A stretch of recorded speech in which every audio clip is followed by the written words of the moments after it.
Hi everyone, welcome back to another video from Tech Basics.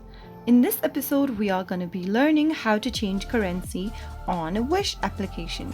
To change your currency on Wish, the first thing to do is to open the Wish application from your app drawer. And also make sure to log into your account. Once you're signed into your Wish account, tap on the menu button at the bottom right hand corner. From the menu option, tap on the gear button at the upper right corner. Now click on Currency Settings from the list. On the next page, you will be able to see the list of currency you can change from. If it shows you this blank screen, make sure to refresh your page or reload your page.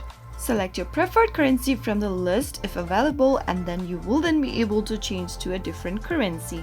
That is how it's easily done. If you found the video to be helpful, go ahead and give us a thumbs up.